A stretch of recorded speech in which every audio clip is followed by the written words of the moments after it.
very excited to have 4 event organizers that are very important to Eventeny. So I'm going to introduce them and they're going to introduce themselves. So let's get started as we get into the state of the festival and what that means and how we can really look at those numbers from the boots on the ground perspective. So first off, we have Chris Stuckey with an event that has been on the platform for 2,586 days, and through Eventeny sold nearly 50,000 tickets in 2025. Chris Stuckey with MomoCon. Excited to be here.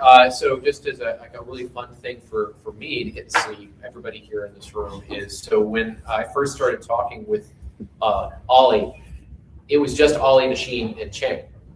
3 people in a shared workspace, actually, that I first met them up at. And to see that this is supposed to be about half the team here from Eventeny, it's actually really incredible to have seen the start of the journey and see how much has grown right now. I'm really excited for the whole team here, honestly, and I love using the platform for MomoCon. We've been, I guess, because you guys have been great partners to us since the very start, and I'm just excited to continue seeing how well you guys are doing, and excited to talk to you guys today about some MomoCon stuff. And I'll just give a very brief introduction. So MomoCon will have its 21st year coming up here in May, Memorial Day weekend, but it started all the way back in 2005 at Georgia Tech with about 700 people, organized by the Georgia Tech Anime Video Game Club, Anime Otaku. Oh, it's a pun on the word otaku. And so we kind of started, just as a casual thing, did an event. It's like, 2 days. I wasn't really expecting to be doing this 21 years later, but here I am. And we'll have, 65,000 plus attendees this year, 160,000 total attendance over the 4 days of the event. And it's just going to be taking over 1.1 million square feet of the Georgia World Congress Center exhibit floor and all the meeting rooms and the Omni Hotel. And it's just kind of really crazy to think about how we got started all the way back at Georgia Tech in like a few meeting rooms and inside the student center. Now we're taking over, and I think this year we will for sure be the largest event by attendance that happens at the Georgia World Congress Center. So, wow.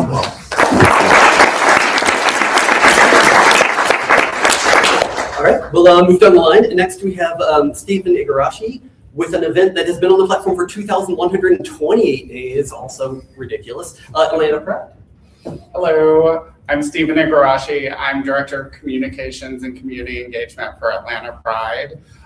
We are the oldest LGBTQ organization in the state of Georgia, and we are responsible for the Atlanta Pride Festival and Parade.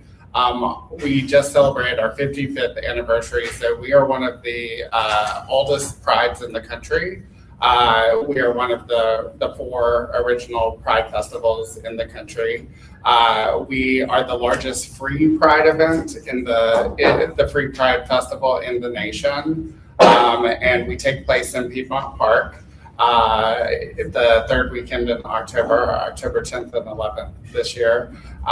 We have over 350,000 people who attend for the course of the weekend. We also host the largest parade in the city of Atlanta. It's over 4 hours, and that's quite an undertaking, the logistics of both of those. We have had a great relationship with Eventeny. We've also been with you since the early days. And I was mentioning earlier that one of the benefits to us is that different members of our staff, and we have a very small staff, we are only 4 people. So I know, So we wear a lot of hats, but so there are several of us who engage with your staff. And the customer service has been great for us. But one of the things that I'm also proud of is that we do a community reinvestment grant to support smaller local prides across the state of Georgia. It's called Pride Across the Peach State. And several of our grantees also use Eventeny now because we don't like to gatekeep, and we want to share what works for us. And your platform works well for us as well as for a lot of other organizations. So we're excited to be here, and thank you for having us today.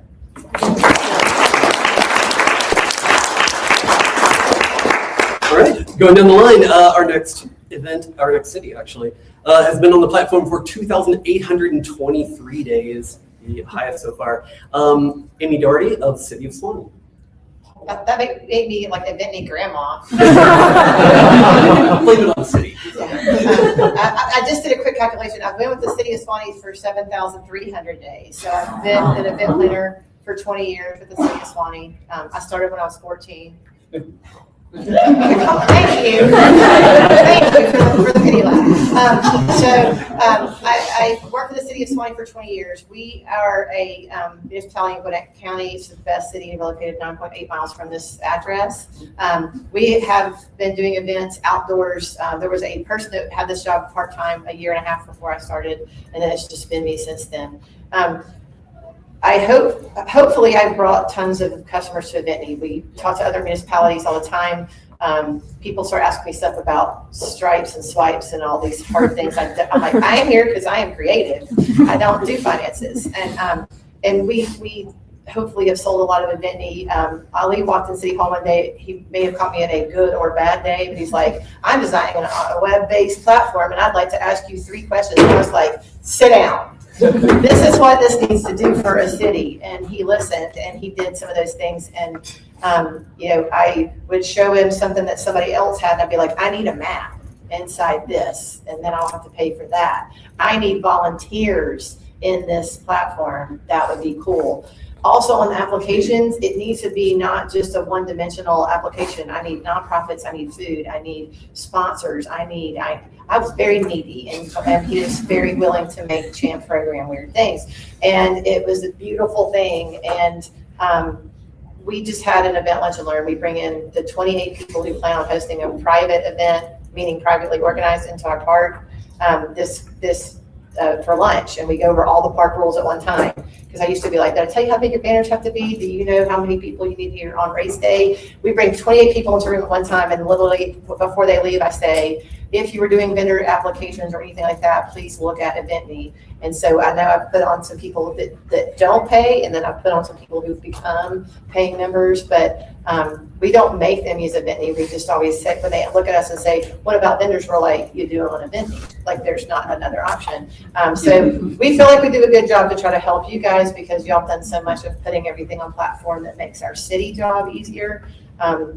Before this, I used Excel spreadsheets and I hand drew maps, and I am not an artist. And like I said, I don't math well. So the Excel spreadsheets didn't always balance like they should. So it's been a lifesaver of making my job easier. I was the only person in my department for the first 10 years. And since then, I have one other full-time event person. And he probably does most of the Eventeny things now because he's half my age, so he's twice as fast as I am at it. But that's the nice thing I think about Eventeny is that I've been here probably since the beginning, but it's not something, even though I'm old enough to probably be everybody's mom in this room, it's not something that's so hard that even old people can't use it. So thank you for making it that way too.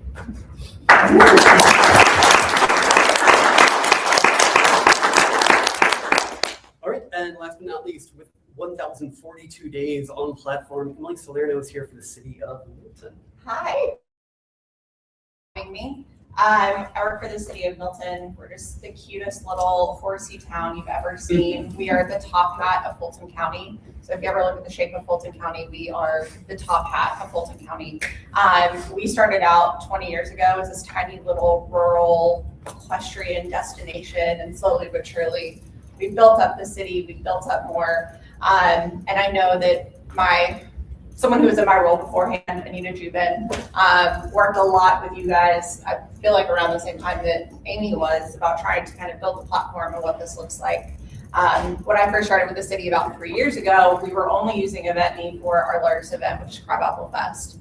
And so I started asking questions, and I was like, okay, well, what is this? What is this for? And as I slowly kind of unearthed and went through it and figured out, these applications and sponsorships and whatnot. And of course, I scrolled through like it was my own personal TikTok, grouping on other accounts and seeing what other people are doing.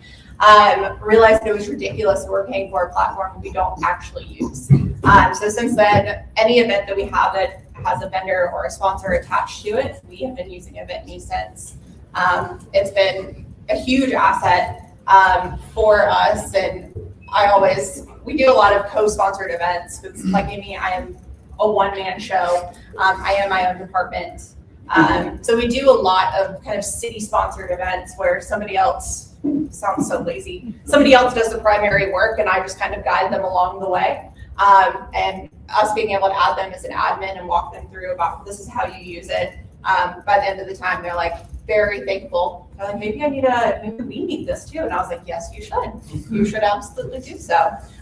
So that is kind of the city of Milton.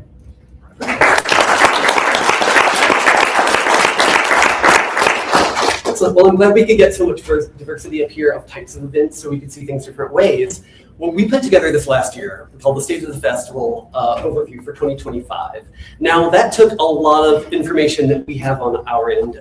We analyzed tens of millions of data points from over 50,000 events nationwide.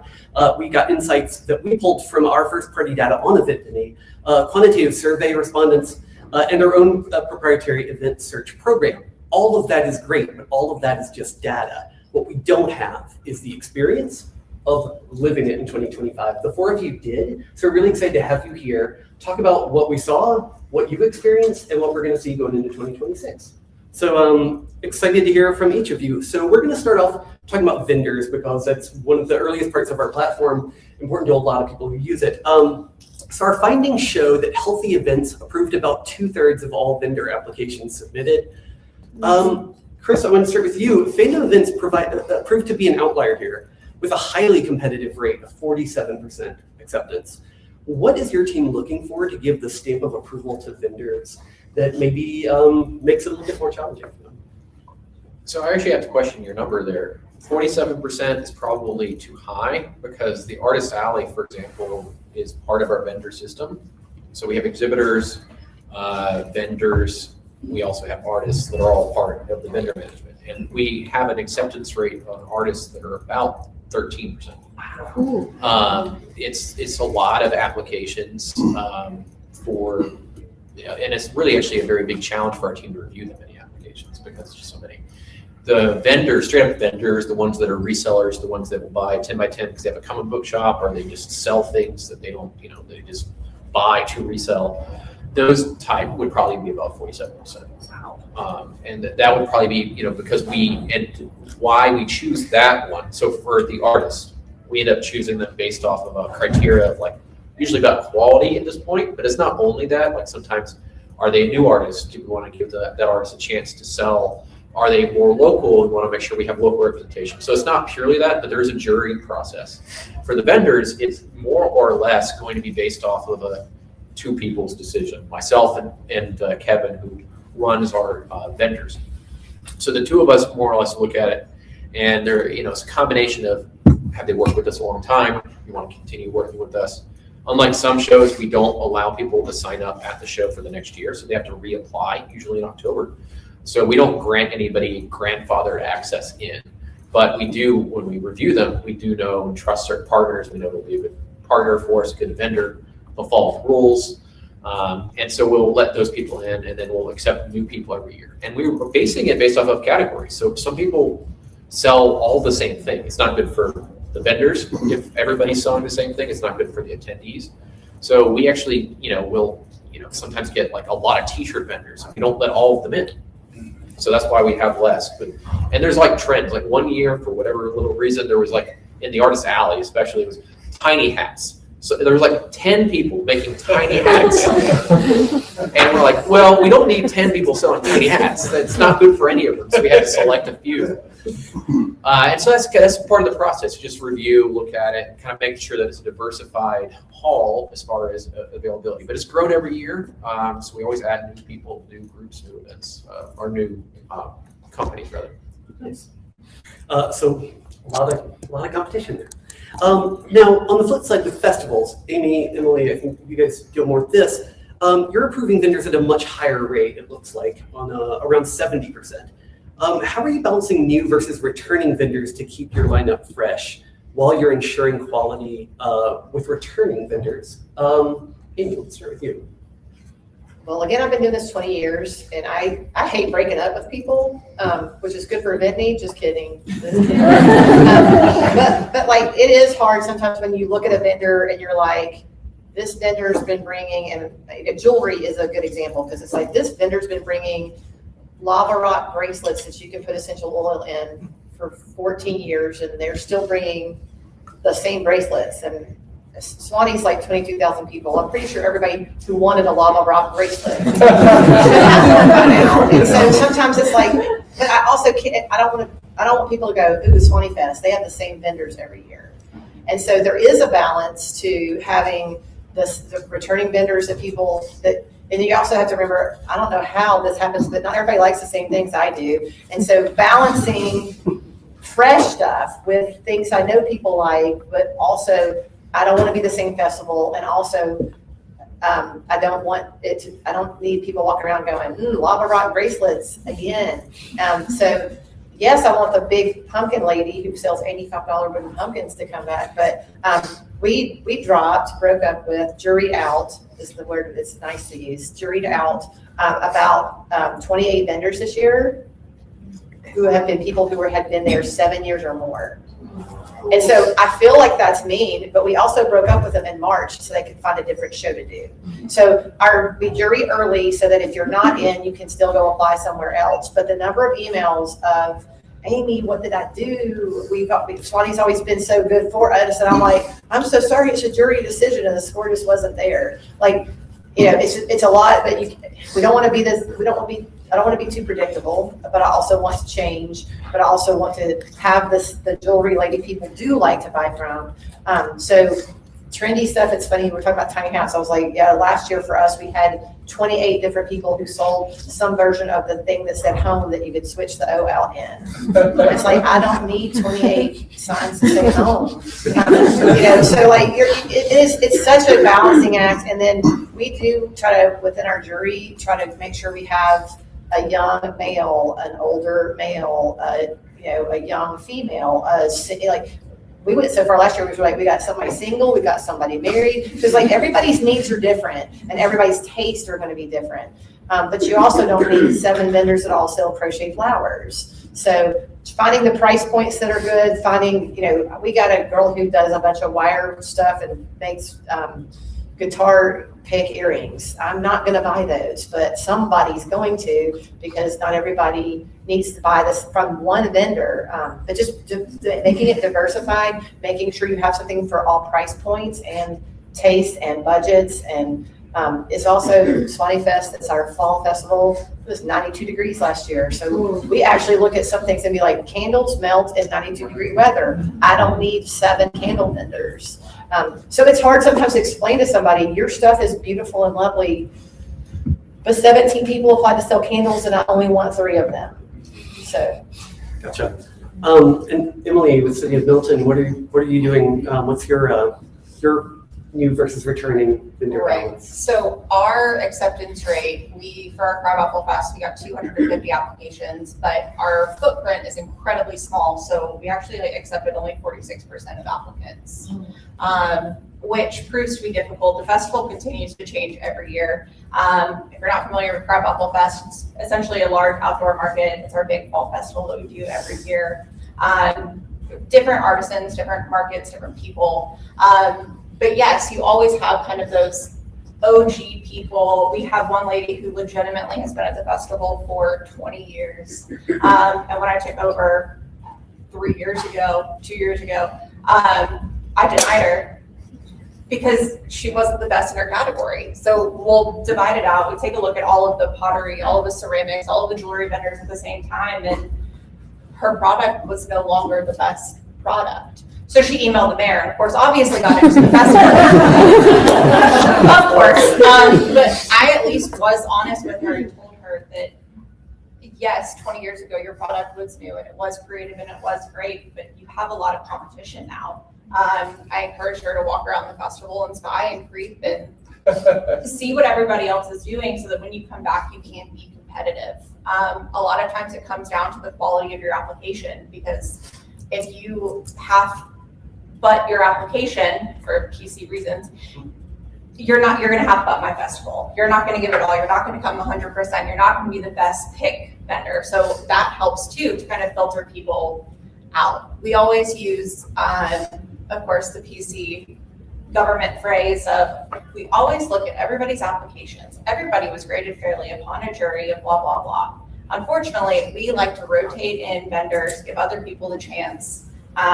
One vendor, I have a great relationship with her, and I was like, it's like the playground, right? Like, some kid has been on the slide for the past 15 minutes. It's time to let the newbie come in and be able to also play on the slide. So for us, it's a lot of communication, and it is a big flex of how many vendors we have in each category. And there's so many weird trends. Last year we had 25 jewelry vendors and 2 home vendors. It was the weirdest thing. But we really try to see your application, see the quality, and hopefully you brought something new to the table this year. An easy way to eliminate vendors is ones that don't follow directions. Oh, yes. Like we ask for 5 pictures, a minimum of 5 pictures. One of your booths set up. And people will call me all the time, I've never set up my booth. Well, then I don't really want you.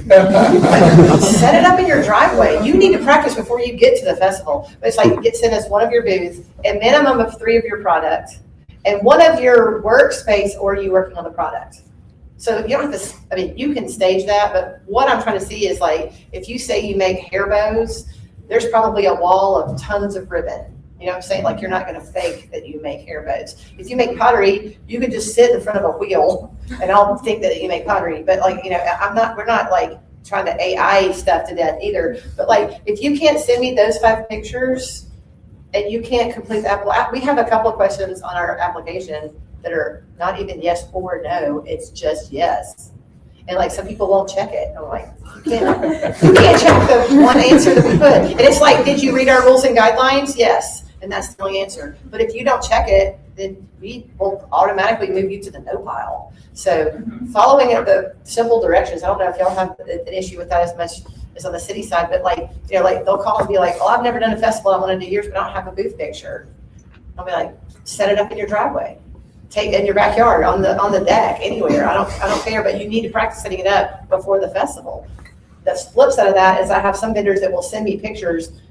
Some of y'all might not even be old enough to know this, but used to, when you printed a picture like at your drugstore, which is not even in existence, had a date on it, and if that ends in 90 something, you should update your booth pictures. So like, it's little things that will date you, that make it almost then easier to break up with you, because you're not staying up with times, you're not staying current. But like, you know, pretend you still like being a vendor and that you want to be there. What about Eckers in a long time? I've not heard Eckers. So to continue with the vendor approval and sometimes not approval, Stephen, we saw an average that vendor approvals happen pretty quickly within a week across most events. Does that hold true with your events as well? And what do your approval workflows look like when it comes to vendors? So for our marketplace, we definitely try to approve those quickly, and sometimes within 24 to 48 hours of them coming in, they're being contacted. One, because a lot of times we might have questions on your application. There are things that are missing. But we also do an artist market that is juried, and there's a longer process on that because it takes us a long time to go through them, and it's not one person who's reviewing them, it's a team, and everybody has a different opinion. And so sometimes we're going back and forth about, let me reconsider that. And especially with our artist market, we try to get a real diversity of vendors themselves, but also the art that is present. So it's kind of a balance of that. We also do our applications for entertainers through Eventeny, which is probably our worst application because we have so many people who want to perform at Pride. Our general response is, thank you for your interest. We have an abundance of talent that is interested to perform. We try to amplify local talent on our community stage. But I mean, we get people from literally all over the world who want to come and perform. And it is daunting how many applications we have to go through. And the application period for our entertainers is very long. We don't close it because we don't want to knock people out. So it's constantly having to be processed and reviewed. But your platform's great because it works for all of that. Good. Excellent. So vendors, great. Kind of need attendees also. So I want to pivot over to that. Numerous events recorded record-breaking attendances in 2025. Was that true for any one year as well? Who grew? So for MomoCon, we technically did grow. I say technically because what we did see, because we were around the time of all this tariff conversation, was that people started shifting their behavior to buy more one-day badges versus the 4-day badges last year. But this year we returned back to the 4-day badge pattern so far. So people acclimated. I think people were scared of spending money. Like we heard the vendor hall revenue for vendors was down comparatively, but I checked in and it actually got worse for them throughout the rest of the year at other events they went to later on. So like people were just more conservative on spending. I personally think maybe right now we've especially millennials and younger have given up almost, and now we just need something to entertain ourselves with. And so I'm seeing like more sales. We're like almost 30% up compared to the same point in time as last year in sales right now. And I've also just noticed hobbies seem to be blowing up right now, in particular kind of like it was during COVID. So I feel like there is possibly a good year for fandom events. I don't know if World War III is around the corner. That'll probably impact attendance. But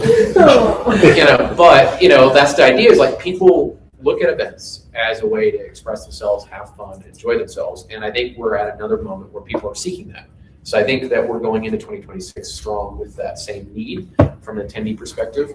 And I'm looking forward to what is going to be a really big year for us across the board. Very nice.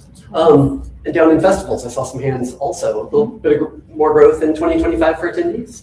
So we also, do you use Placer for date? No, we use guesstimation. The city of Suwanee, we also use Placer AI to try to track our attendance data. I won't argue it to death that it's not accurate. I think it shaves off too many things because like if you're there for 6 hours, you go there too many days a week, I will never be counted in event data. I'm so mad about that. So we use Placer AI. We do a little bit with Atlanta International Night Market. It's Atlanta International Night Market in Glow in the Park. And we do a Friday night, Saturday night event in Suwanee. Suwanee is a population of 22,000 people. Last year on Friday night, we had 12,000 people from 6 to 10. And then Saturday from 2 to 10, guesses? 26,000 people. It is free, and that's Placer AI data, and I always think that's low. The only reason it really ticks me off is because Placer gave Atlanta International Night Market Glow in the Park 4,000 more people than it gave Suwanee Fest. So that's why I will die that it's inaccurate, because I want Suwanee Fest to be bigger. But yeah, our Suwanee Fest was up a little bit in attendance this year, according to Placer, and then so was our night market event. But if I'm doubling my population in a weekend with an event, that's pretty freaking awesome for the taxpayers. I hope we'll realize the economic impact that has. For sure. Yeah, for us, so Milton, Alpharetta, Roswell, and Johns Creek all kind of sit within the same area. So in Cherokee, a little bit kind of like Canton, Woodstocky area. So we draw attendees from not just the city, but from kind of that whole bubble. I feel like everybody in there rotates. And a few articles were published in Milton's a great place to live. We've had a ton of new families come in. I mean, an abundance of families. We have so many new properties that are going up left and right. And they're looking for family-friendly activities to do. Now, our events are a lot smaller. We maintain this kind of rural community feel. But we run a little event called Carbon and Crabapple where it's BYOB, bring your own pumpkin. That's cute. And the kids used to come and they'd carve their pumpkin. We provide cider, and I think like 200 kids used to come. And last year we had 2,000 people. So slowly but surely growing these little festivals. And again, people are looking for that third spot. You have your home, you have your work, and then you want something else to do. And somewhere where you can go and be for an extended period of time while your kids are safe and they have something to do, and then the adults are safe and they also have something to do. So attendance is skyrocketing, especially now that we're past that pandemic phase. People are like, get me out of my house. I am so sick of looking at my Zoom screen. So people are out and about. Nice.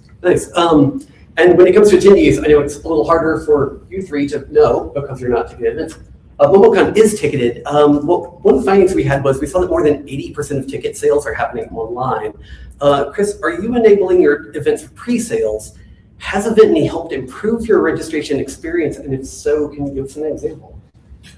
So we do have on-site sales. With just outside of Eventeny, but the pre-sales are the majority, and what we've seen as a general trend is that more people are using the online registration system during event than walk-up registration, meaning the change used to be much more heavy. We moved away from cash. I think that's a contributing factor to why more people are using the platform, but the difference being there actually is an additional fee that they have to pay if they go through Eventeny than if they walk up, but they still choose to go through Eventeny to register, which I think is an interesting thing. I mean, also because they'll buy and they show up around the same time, they actually get their badge from pre-registration is actually slower than walk-up registration's been. So we actually made a decision because of the change to combine our walk-up and pre-registration lines as opposed to separating them out because they were just so down in comparison to what before, because people were just going online day of buying the pass. Those are our strongest sales days, is the Wednesday before the event, which starts on Thursday, and the Thursday, and those have the highest sales days. And then Saturday picks up on the single Saturday only sales, even though they can walk up when they want. So they clearly like the platform. They clearly find it easy to go through the process. We've seen a lot of different iterations of Eventeny's ticketing platform, and it has gotten easier to use, from the attendee perspective over the years, less click through, fewer steps to get the ticket. I think those things help. We also are doing a lot of advertising, and so we utilize, pixel tracking information through Google Tag Manager, which is integrated, as well as Facebook Pixel. And those things help push people pretty heavily as well and get some more data on which ones are useful for, which platforms are useful for driving sales. Gotcha. Thanks. And now for you other three who don't bring in revenue through tickets, and I'll start with you, Stephen, and work down the table. How are you unlocking additional revenue potentially for these free admission events? One thing I think we try to do, we do like early birds, so trying to get people to register for booths and things early and not wait. I feel like in all event spaces, Atlanta is a very last minute city, and that's what I hear from every other event organizer. I see people shaking their heads. So I think the ability to adjust pricing and do things like early bird specials where you're trying to drive people just to engage earlier, but also to be aware earlier is beneficial. We're actually announcing our applications will go live in March, but we're actually announcing next week the date for it. And something interesting for our event, our parade always fills every slot. Our marketplace is sold out, and we tell people every year. I mean, last year was our 55th anniversary, so to say that you're unaware is like saying you don't know that Christmas is coming. Last year, was our 55th anniversary, and we tell people every year it will sell out. We will not have booth spaces, we will not have parade entry spaces, and people still wait. So, but everything that we can do to get ahead of that and inform people earlier and having the adjustable price points, I think is beneficial. Amy, Emily, anything that either of you are doing for that extra revenue without using tickets?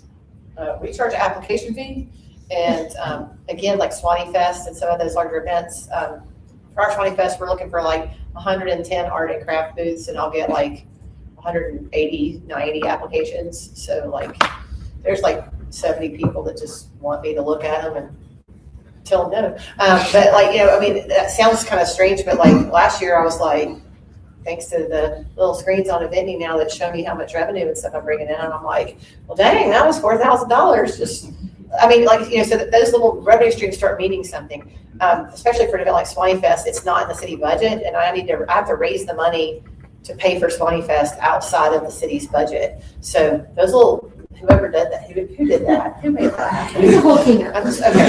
But I'm saying, y'all might not ever hear about those little things that make a difference, but like my boss will sometimes come in and he'll be like, she'll be like, what's your Suwanee Fest booth revenue look like this year? And I'll be like, hold on, $48,000 so far. Like, again, not being the numbers person, I didn't know that people really looked at that stuff. But, I depend on that booth revenue to help offset what I have to raise in sponsorships. So we put sponsorships online the last 2 years. And like last year, you're welcome, charging through Eventeny for those sponsor fees as well.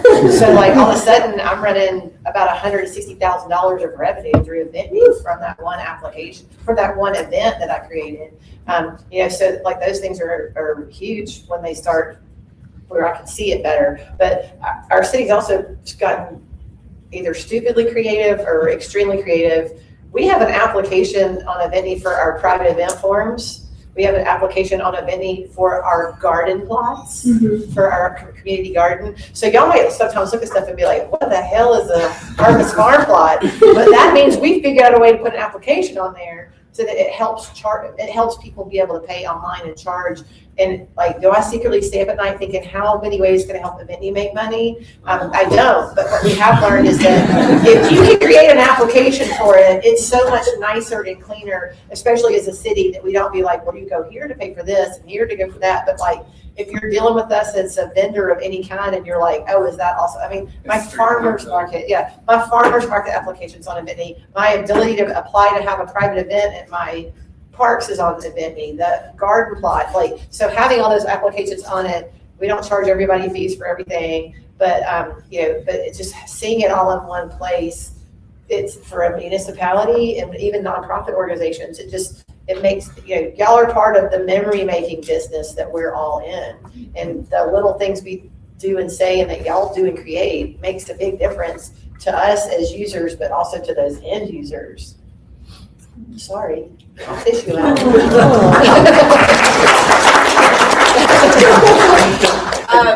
The same as well. So we also charge application fees, which kind of circling back to the vendors also helps to kind of filter out some of the vendors who aren't going to be as high quality. You have those kind of mass applicants who just start clicking. So that does help. Most of our vendor fees cover the cost of the event, period. We get all of their tins out for them. We set those out. It helps with we hire an event management company primarily to copy and paste me ×5. So I have additional hands for the day and the weekend. It covers, everything from shuttles to restrooms to dumpsters to all of the other non-fun, non-sexy parts of an event, but that are required to make it happen. But outside of I know our events are free admission. We don't charge for them.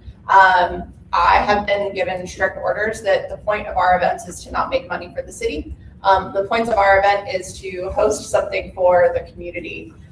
So much so that every December we do just another adorable event called Tea Party with Mrs. Claus, where I wanted to charge tickets, and I wanted to do it through our Parks and Rec software so that our residents were able to filter through and make sure that our residents get tips. I wanted to charge $5 per head. That's it, $5 per head. And my city manager put a meeting on my calendar within like 5 minutes. I was like, we don't charge for events here. And I was like, okay, never mind, I'll just sit back down.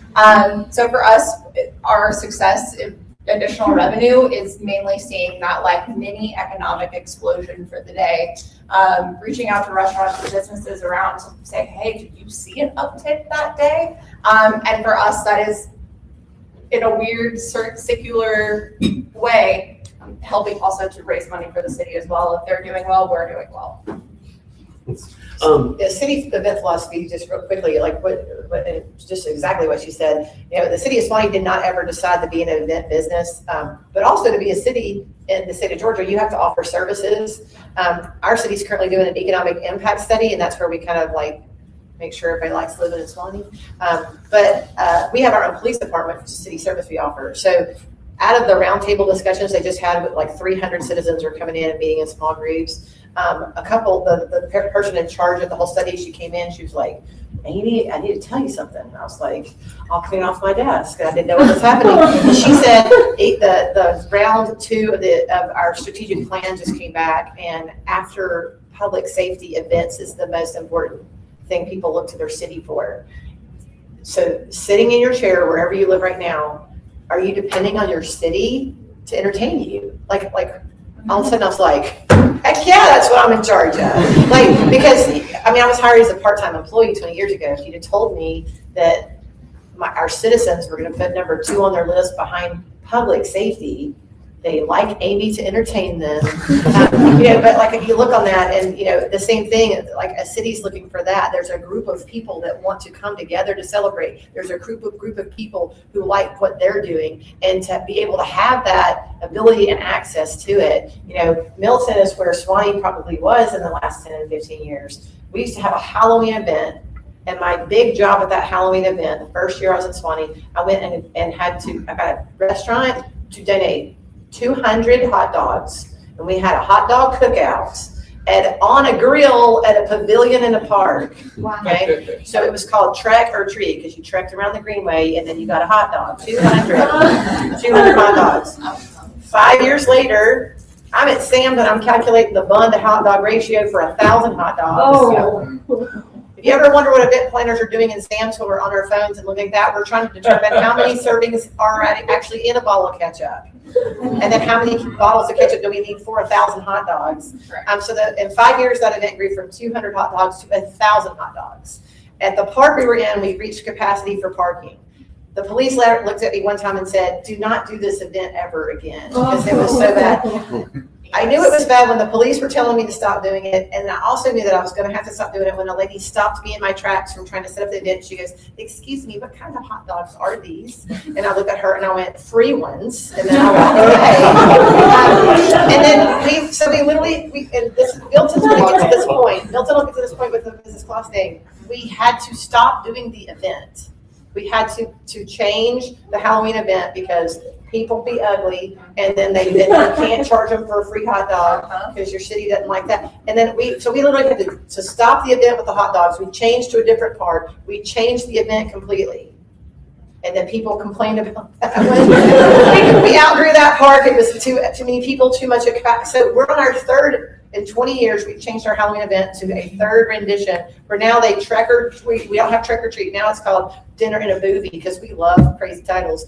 And at Dinner in a Movie, they trick or treat with all of the merchants. Then we have food trucks that sell dinner, and then we show Halloween movies. My merchants now are to the point where we're like, do we have to keep letting people trick or treat? Amy, we're going through thousands of pieces of candy. And I'm like, yeah, but I don't have to buy hot dogs anymore. That's what I like. But I'm saying, like, as you get so big, you have to change and you have to grow and you have to change what you're doing, because you can't charge, or it's a bad image for a city to run 1,000 hot dogs in 2 hours, and people would be having a fit if they didn't get it. But they also acted like it was the all-you-can-eat buffet. And I'm like, that baby is in a baby Bjorn. They are not eating too hot dogs. So like, it grows and it changes, but it's insane. And also so vitally important to communities to be able to offer these things, because people want them, and they're moving to Milton because Milton's got events. They're moving to Suwanee because it's freaking awesome. But they're also going, Suwanee, where they do events. And so like that's become part of who we are. Hopefully y'all knew that we did events as well. We do have a USA Today's Best Beer Fest in the country. So there's things that are happening. I don't have anything to do with that one. But it's like they want the things, and we have to provide those things. But if we're going to do the things, we have to have a platform that makes them easy on the 2-person department and the 1-person department. And that is where you come in. My list of demands. Perfect. I want to take it back quickly. Something Chris brought up. I wanted to check in with the rest of you all. Social media for bringing people in. That first year that it's not quite getting to bring people in the door. Social media was reported to be the #1 marketing channel used to generate event awareness. with 98% of respondents saying they use social media in some way. I'll start with you, Emily. Is that true for your events? And if so, what social media platforms and tactics are driving the best results for your events? Kind of broad overview. Right. So our social media, I follow under our Parks and Rec division department, which if you're wondering, yes, it's exactly like the show. It's completely accurate, wholeheartedly. Our communications department handles our social media channels, Facebook, Instagram, X sometimes if they're feeling spicy, our newsletters, but I will say social media is a place where we personally struggle. I can have a say in what I want our event advertising to look like, but at the end of the day, it's not my department and I can't tell that director what to do. I can give suggestions all day long until I'm blue in the face, but a lot of times it doesn't get heard. We are a heavily journalistic communications department, where if you go through any of our social media pages, it truly does look like you're kind of just scrolling through some sort of news app. So for us, I will say it is a pain point. We do our best to kind of use social media. We go old school. I print 4x6 banners for every event that we hang around town. We do sandwich boards everywhere. We have magnets that we give out to people that have kind of our calendar of events. That put an ad in the paper, little Herald paper. I know, right? It's so cute. But ideally, I think social media is huge, and I wish we could kind of step more into the Instagram reels, the TikToks, the way that people are actually digesting and receiving information, and especially given that we have so many new young families that are moving to Milton, they're not going to read a Facebook that is legitimately this long. I love him. He's great. He's a phenomenal writer. He's a writer. He's not a marketing person. He's so great. I love him. Look him up. He's brilliant. But no 33-year-old mom of two is going to take the time to read this. They're going to take the time to watch that 1 minute reel, that 1 minute quick thing about what's going to be at the event, what you're looking for. So do I think it's important? Yes. Do I think you should use all platforms? Obviously. Do I think it's the reason people come to your events? Also, yes. Is it happening for me personally? Soon. And Amy, for you. We're Facebook, Instagram mostly. Ironically, we just had this report last week. City of Suwanee, again, 22,000 people are in our Facebook following. It's like 36,000, which is like, why would you follow Suwanee if you don't live here, except for its cool place? Our Facebook grew 28% last year, so that must mean old people are moving to Suwanee. But it's the first time in a couple of years we've had a double-digit increase in Facebook followers. Wow. We have a lot of Swanees. This is true. Swanees, absolutely. They want to be a Swanetian, but they're out of the city limits. They're Swannabes. Yes, that's true. And Stephen, yours is a little bit different. It is. Social media. Tell us a little bit about what you all are doing. I'm glad you asked. This is my bread and butter. So we just put out our 2025 impact report, which is available on our website. And if you follow our social media, you already know this. We had over 82 million media impressions last year. And our Instagram saw an increase, almost doubled. It was a 98.9% increase in impressions last year. We have a really excellent media team that we work with. But I think there's a couple of things. One, you don't need to be on every platform. You need to be on the platforms that work for you. If your constituents, no offense, are older and they're on Facebook, stick to Facebook. You need to go where your audience is, obviously. But it doesn't serve you to be on every platform and be engaging poorly on a platform, because if people go and look at you on Blue Sky, you've got 3 followers, that just looks sad. So you should invest where your people are. And one of the platforms that we've seen a really large increase with is LinkedIn, which always surprises me, but our sponsors love LinkedIn and they like being able to talk about the work that they're doing, reinvesting in the community. And then people are very visual, obviously. People want to see themselves, and our community loves when we post festival photos, and they're tagging each other and they're saying, did you see, you're a model, you're on Atlanta Pride's social media, and they're resharing it. So I think as much as you can do like to capture content at your events, we love social media. I will say that last year we had a hack on our Facebook page. So we lost our Facebook account. Meta, if you're watching Meta is terrible. And they were unable to recover our account for us. So we lost 22,000 followers. But we had to start a new account, and now it's over 3,000 followers and growing quickly. So if you don't follow us, please go like and follow on all of our platforms at Atlanta Pride. Great. I want to get into our last section here, which is volunteers. And this was a pretty surprising one for us when we dug through the data. Our find was that between the research approval rates and check-in rates. So we found that organizers are approving more than 80% of their applications for volunteers. What do each of you think in a percentage the average check-in rate was? Quick number. Percentage check-in rate of volunteers. 80%. 67. 80, 67. 70. 70? 50? Yeah. That would be 35. Oh. Is what we found, which is a real trick for places that thrive on volunteers, which is most events. Therefore, not only are folks approving at a high rate, they're also expecting a larger show of hands than they actually get on the day of, which can be devastating. I'll start at this end, work my way down.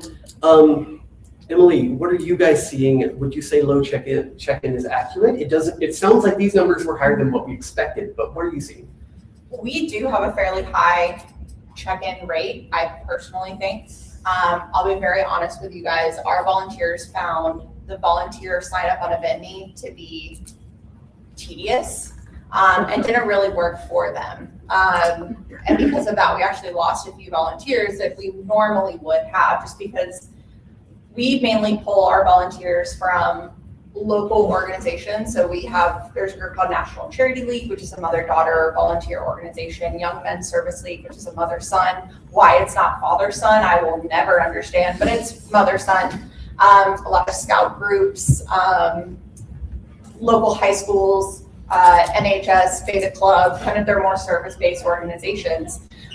So for most of our events, our check-in rate lies around 85 to 90%, with there being a decent amount of holes within each. So for us, we break down every single job that there is, even down to Firehouse Inflatable 1, Bounce House 2, whatever that is, so that we know exactly where people are. So day of, we are having to kind of reorg people and say, I know you signed up to do this, but actually you're going to go over here because it's a significantly more important job than over here.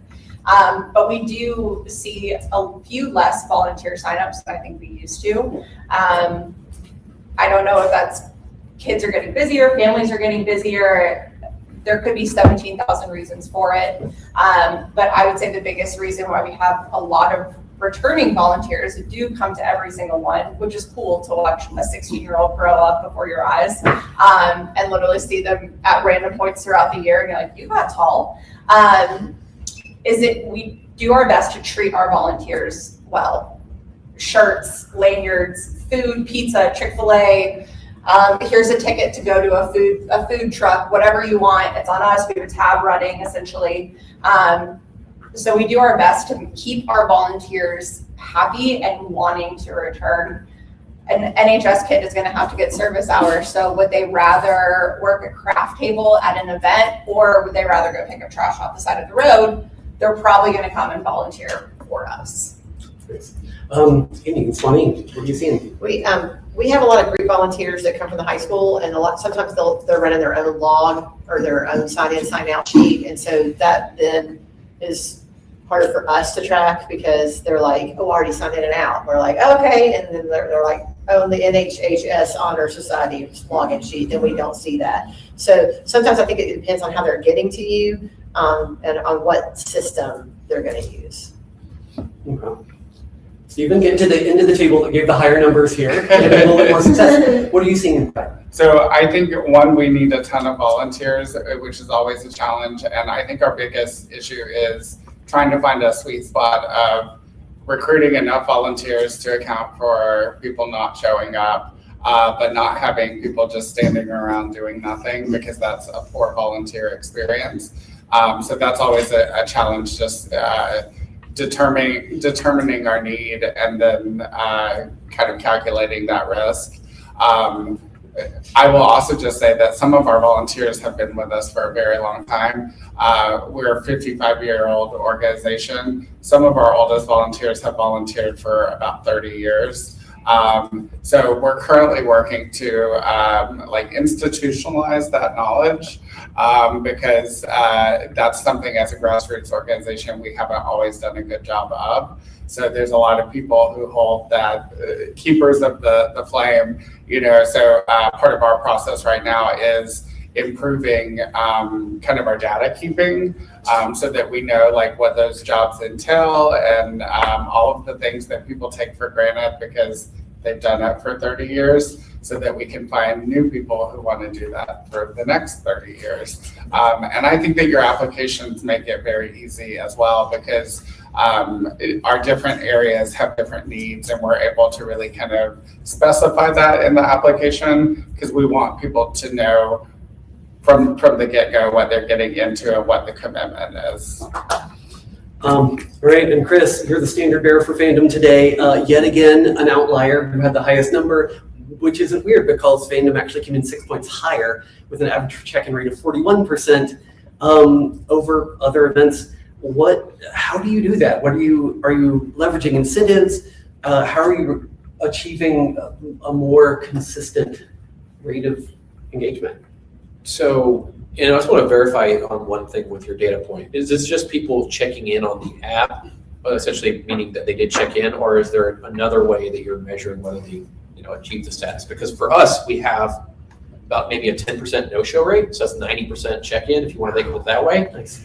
But at the same time, I'm not sure if that's accounted fully in the system, because I don't know if we fully utilize the check-in process for everybody, because it's a lot of people. Yeah. So I just didn't know if you had any additional data to provide. Now, I'm happy to delve deeper, but I don't personally. Okay. But we do have the report. I've actually gotten an email for all of you. We've got it. We'll catch it online too. Yeah. It'd be interesting to get your response. Like, dig through that and see where it is. But yeah. So we had a worse no-show rate many years ago, but that had to do with a lot of things that we had to learn how to solve problems over time. It was very. If you think about it, we kind of scaffolded the whole process of being a volunteer. Year one, we had 700 attendees, but we had like 30 people that were all part of an anime club that knew each other, and it was just like really easy. Hey, we need to do this thing. It wasn't like people didn't really have specific roles as much as they just needed to solve this thing. And then we moved to like departments in year two, where we need somebody to pre-plan this. And then once they started pre-planning, it's like a lot of effort, so they needed to have people underneath them. So they became like a director over a section that had to have people underneath them to make something happen. And so that was like year 2, 3, 4, building that system up. And we were using any sort of systems like spreadsheets or things like that to manage, because it now wasn't going to work just word of mouth communication. You had to pre-plan these things. So as the event grew, our needs grew, and then we started losing touch in communication. As the event got bigger and the amount of volunteers got bigger, we were doing a worse and worse job of communicating with volunteers, coordinating with them in advance, scheduling them, giving them enough of a heads up of like, okay, we need you on these days, far enough in advance so that they're not like surprising. So it was like a process, and during that time there was a lot of like loss because communication was bad, because they didn't get what they needed from us. We did have benefits, but maybe we weren't always explaining what those benefits were to being a volunteer, right? Like, why should you do it? So most of the time, people that were volunteers came in because their friend was already volunteering. So it's like, oh yeah, hey, you get dragged in. I need some help this weekend. You're coming with me. Yes, exactly. The voluntold process. And as we continued to grow, I mean, we had, I think, nearly 1,600 volunteers this year or so.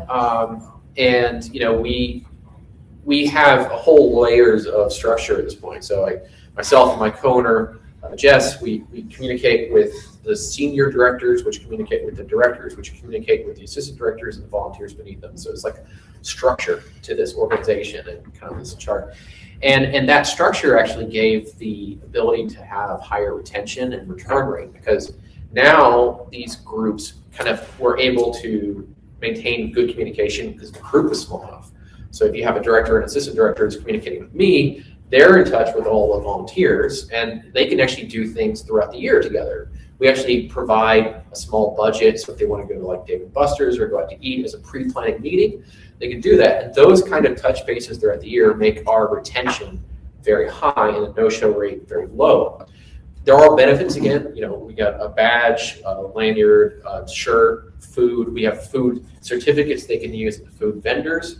We also have an after party. We call it a dead dog party, where people come afterwards. It's open bar and food. We usually have about, of the 1,600, maybe 800, 900 show up for that. And so that's like taking over stats. It's like over $100,000 worth of cost just to provide that one experience for the volunteers. And then we partner with DragonCon, and we share a lot of volunteers with DragonCon, which is also on the platform. And there's actually cross-sharing, and we keep track of who volunteers at both shows. And DragonCon started this volunteer appreciation event that takes place throughout the year, usually April, March timeframe. And they rent out Dave & Buster's and invite everybody over. And then they invited us to include our volunteers in that. So we emailed them out. People can sign up to come out and be there. And part of the reason DragonCon was already doing that, but part of the reason they found value in MomoCon is that they realized, especially because that show is now turning 40, they have a need for more volunteers to come in, younger people, newer people to come in.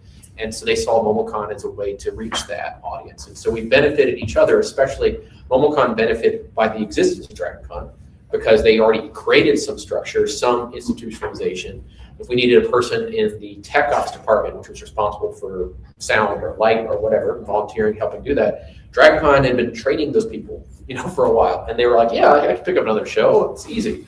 And then they brought in other people that also did that. So like that existence helped our ability to get what I would call like qualified volunteers, because some roles are stand at the door, and check badges. Some roles are, you need to work the soundboard. So it's like at different types. And that's why the structure that I explained earlier about the departments works best, because they know what their needs are.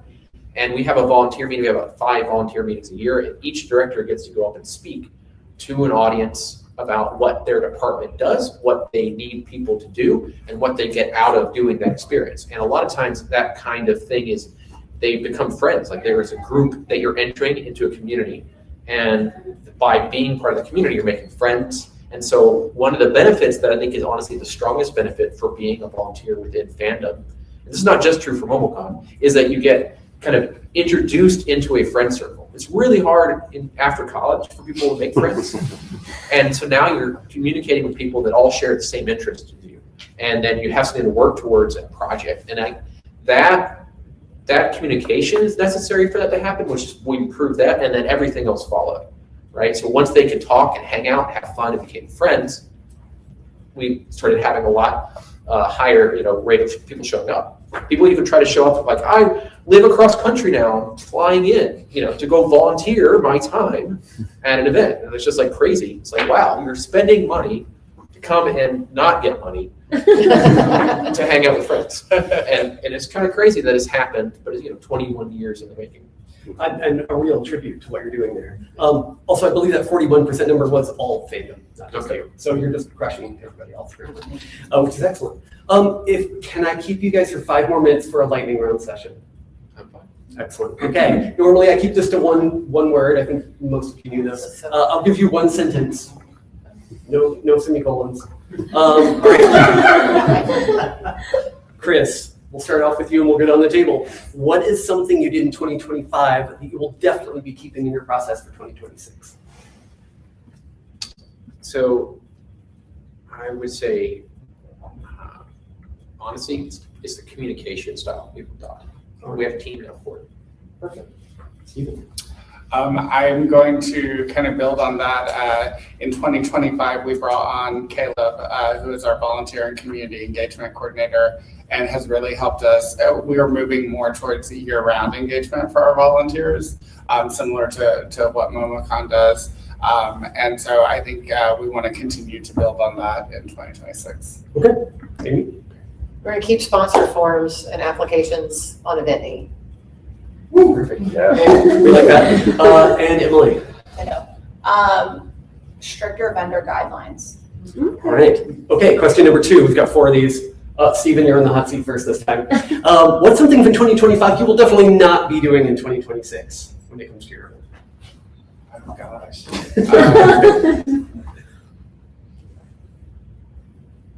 I'm going to be really hopeful, and I'm going to hope that the political climate gets better, because I think that has a big impact on.